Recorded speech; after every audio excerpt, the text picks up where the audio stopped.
ओम नमो भगवते वासुदेवाय नमः। स्वागत है आपका एवीएस कॉर्नर में। अश्वनी मास के कृष्ण पक्ष की एकादशी को इंद्रा एकादशी के नाम से जाना जाता है। ये एकादशी पितृपक्ष के दौरान आती है, इसलिए इसका महत्व और भी अधिक बढ़ जाता है। पुराणों में इस बात का उल्लेख है कि इस दिन व्रत रखने से पितरों की आत्मा को मोक्ष की प्राप्ति होती है। इस एकादशी पर भगवान विष्णु के शालिग्राम स्वरूप की पूजा की जाती है। इस बार इंद्रा एकादशी का व्रत 10 अक्टूबर दिन मंगलवार को रखा जाएगा। एकादशी की शुरुआत 9 अक्टूबर दिन सोमवार को दोपहर 12:36 पर होगी और समाप्त होगी 10 अक्टूबर दिन मंगलवार को दोपहर 3:08 पर। तो उदया तिथि की मान्यता के अनुसार इंद्रा एकादशी का व्रत 10 अक्टूबर को रखा जाएगा।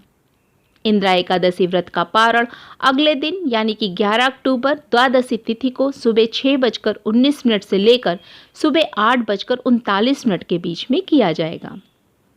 ऐसा माना जाता है कि इस एकादशी का व्रत रखने से व्रत रखने वाले को स्वर्ग की प्राप्ति होती है और व्यक्ति जन्म मरण के बंधन से मुक्त हो जाता है। इस दिन एकादशी पूजन के बाद व्रत कथा के श्रवण या वाचन का विशेष महत्व है।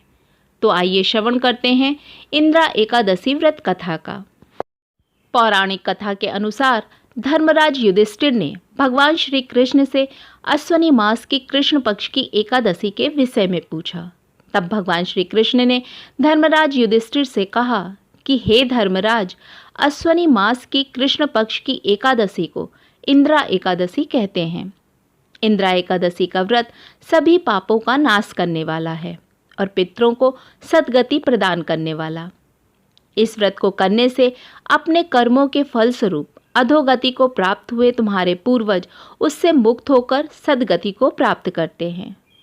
फिर भगवान श्री कृष्ण ने धर्मराज युधिष्ठिर को इंद्रा एकादशी के व्रत की कथा सुनाते हुए कहा कि हे धर्मराज, मैं आपको इंद्रा एकादशी के व्रत की कथा और महात्म्य सुनाता हूँ। इस व्रत को करने से राजा इंद्रसेन को स्वर्ग और उनके पूर्वजों को सद्गति प्राप्त हुई थी। प्राचीन समय की बात है, इंद्रसेन नाम का एक बहुत ही प्रतापी और धर्मपरायण राजा हुआ करता था। महेशमती नाम के राज्य पर इंद्रसेन का राज्य था। इंद्रसेन के राज्य में चारों ओर सत्य और धर्म का पालन होता था और राजा अपनी प्रजा से बहुत प्रेम करता था। धर्म और न्यायपूर्वक अपनी प्रजा के हितों की रक्षा करता था। राजा इंद्रसेन भगवान विष्णु का भी बहुत बड़ा भक्त था। भगवान विष्णु की कृपा से राजा को सभी प्रकार के सुख प्राप्त थे। उसके पास धन धान की कोई कमी नहीं थी और उसके पुत्र और पौत्र भी बहुत ही सुयोग्य थे। एक बार राजा इंद्रसेन की सभा में देव ऋषि नारद पधारे।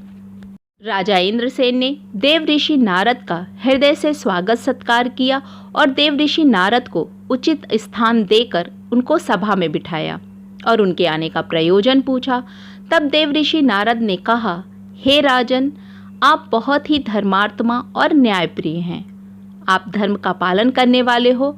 आप यहाँ पर सब प्रकार के सुखों को भोग रहे हो, परंतु आपके पिता यमलोक में दुखी हैं। एक बार मैं धर्मराज से भेंट करने यमलोक गया था। तब आपके पिता से भी भेंट हुई। उन्होंने ही मुझे आपके पास यह संदेश पहुंचाने के लिए कहा था।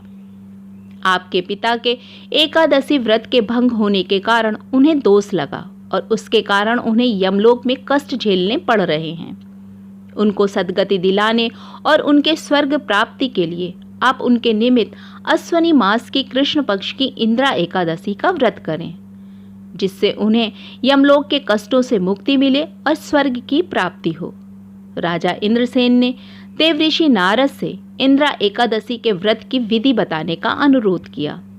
तब देव ऋषि नारद ने राजा इंद्रसेन को इंद्रा एकादशी के व्रत की विधि के विषय में बताया।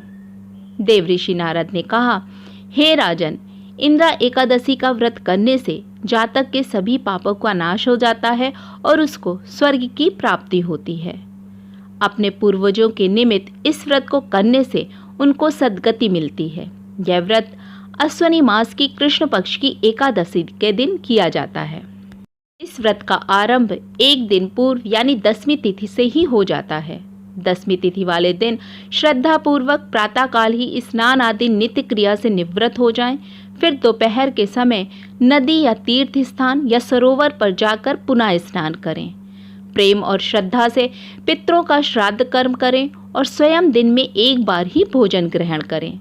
इसके पश्चात एकादशी के दिन प्रातःकाल उठकर स्नान आदि नित्य क्रिया से निवृत्त होकर नियमानुसार श्रद्धा और भक्ति के साथ निराहार रहकर एकादशी के व्रत को करने का संकल्प करें।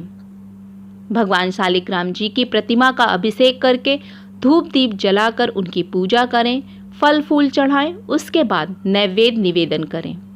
भगवान विष्णु का ध्यान करके शालिग्राम जी की प्रतिमा के समक्ष विधि विधान के साथ पितरों का श्राद्ध करें। ब्राह्मणों को भोजन में फलाहार कराएं और दक्षिणा देकर उन्हें विदा करें।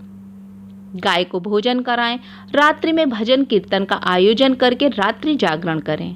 तत्पश्चात द्वादशी तिथि के दिन प्रातःकाल स्नान आदि नित्य क्रिया से निवृत्त होकर भगवान सूर्य नारायण को जल चढ़ाकर भगवान विष्णु का पूजन करके ब्राह्मणों और गरीबों को भोजन कराएं।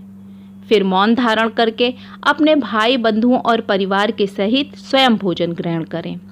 यह व्रत पूर्ण श्रद्धा और भक्ति के साथ काम, क्रोध और आलस का त्याग करके करने से आपके पिता को सद्गति अवश्य प्राप्त होगी। राजा इंद्रसेन को व्रत का सारा विधान बताकर नारद जी वहां से अंतर्ध्यान हो गए। अपने पिता की इच्छा पूर्ण करने और उनकी स्वर्ग प्राप्ति के लिए राजा इंद्रसेन ने अपने पिता के निमित्त इंद्रा एकादशी के व्रत का संकल्प किया और पूरी श्रद्धा भक्ति के साथ विधि विधान से व्रत को पूर्ण किया। फिर भगवान श्री हरि विष्णु से अपने पिता को स्वर्ग में स्थान प्रदान करने की प्रार्थना की। भगवान विष्णु की कृपा से राजा इंद्रसेन के पिता को यमलोक के कष्टों से मुक्ति मिली और वैकुंठ धाम को चले गए। इंद्रा एकादशी के व्रत के प्रभाव से राजा इंद्रसेन को भी इस धरती के सुख भोग कर मरणोपरांत विष्णु लोक में स्थान प्राप्त हुआ।